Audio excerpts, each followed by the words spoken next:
And now we get to the defense. Yeah, because like the run game, and I talked about this with Jeffrey and Only Talk Sports on Monday. We got lucky against South Carolina.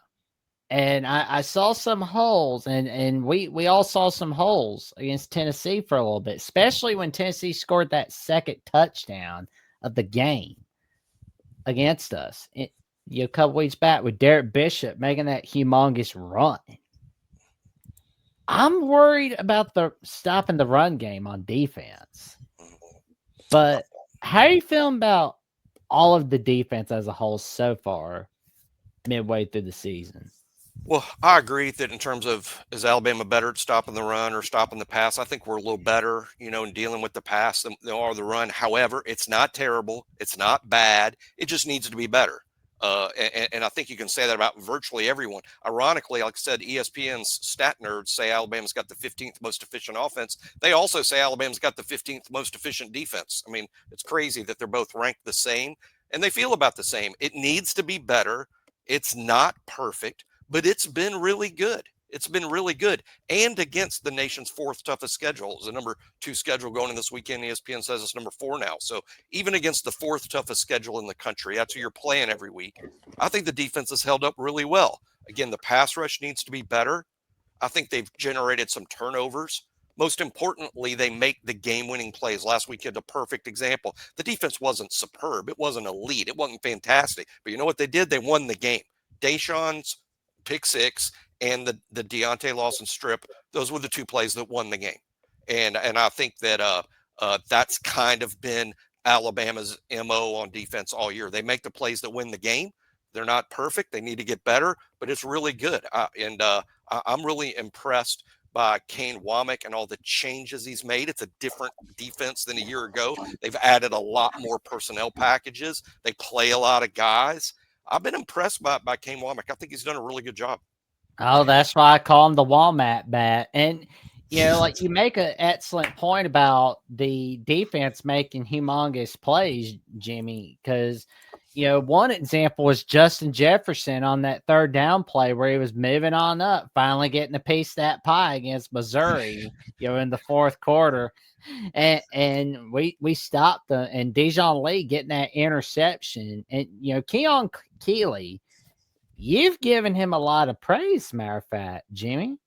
Yeah, he's I really admire a lot of fans have tried to almost push him in the transfer portal because they can't believe he was so, quote, overrated. I don't look at recruiting or that all. What I look at is a kid that came to Alabama as a 238-pound stand-up linebacker. Because of the way his body developed, he grew into a 282-pound defensive lineman. So he had to learn to play a completely new position and go up against completely different people. When you're 238 pounds, you're not smashing helmet to helmet with 300-pound offensive linemen on every snap. He's got to do that now. He's had to relearn the game, and it took him a while to get it. But the athleticism was there the whole time. The work ethic was there the whole time. He's worked his butt off to get to this point. Now he's playing significant snaps in critical moments. He's not just out there garbage time. He's out there with the game on the line against South Carolina, and he's on the field sacking Lenore Sellers. And I think Keon Keeley's gone from a guy that we wondered, is he ever going to play, to he's playing with the ones, to he's making big plays to help us win the games. And I think it's remarkable from where he was the last couple of years, learning to play this new position with this new body. The thing about the defense is they can infuriate you at times. I mean, certainly the Florida State game was infuriating. I was there. It was depressing.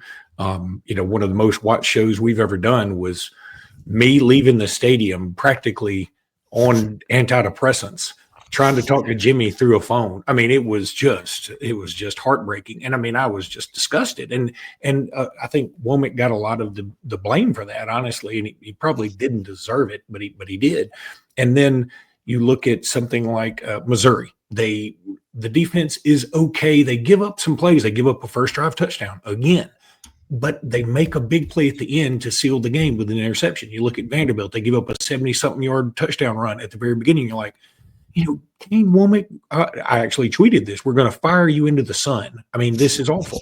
And then, of course, they pretty much put the brakes on Vanderbilt after that. Against Georgia, they hold them down as best they can, hold them to 21 points. It's not a terrible offense. And then when Georgia decided to go for it on fourth down, there we are, LT Overton to make a huge play. So, and then this past week at South Carolina, South Carolina, they never really got a drive going, but they had the long bomb to Nick Harbor. And that was just a good play, is a good idea after you get a turnover and downs, try and go for the jugular. And then they get South Carolina gets the ball back, trying to get a game-winning field goal or something, and our defense makes a play. They just make something out of nothing.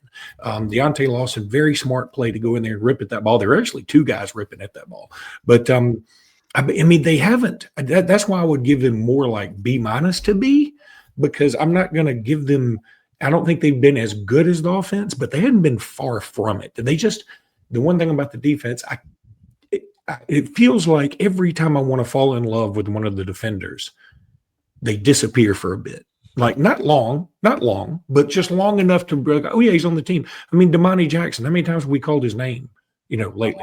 And then you'll have Zabian Brown, and he's a hero, and then next thing you know, he's giving up that big play to Nick Harbor. Now that may not be fair. I mean, Nick Harbor's a freakazoid, all those, but Bray Hubbard, he will get juice out of his shoes by Bo Pribula, and then he will make the game-winning or make an interception in the game a little bit earlier. I mean, he will do something to make up for what he did wrong just about every time, but he will still do something wrong on occasion. And again, when you have a defense that take chances, you will make mistakes. But this is not a vintage defense, but it's been pretty doggone good. Oh man, like I love that little pick six at the end of the first half against Tennessee from Zabian Brown over to it got everybody so excited. It even got once again Alabama football has made Sean McDonough throw out his puberty voice. Two men have made Sean McDonough throw out the puberty voice in the month of October. Brian Rizocchio from the Cleveland Guardians in Game 2 of the 2025 AL Wild Card, and Zabian Brown. No. There's three. Alabama Crimson Tide. There's three. The problem is you're not old enough to know about the third one, I don't think. 1999 Alabama in Gainesville. Sean Alexander. That was 2 days after I turned 2 years old. Sean Alexander, rebirth in the swamp. Yeah, he Daniel Moore picture. On his overtime touchdown, Sean actually hit puberty. It was a beautiful thing.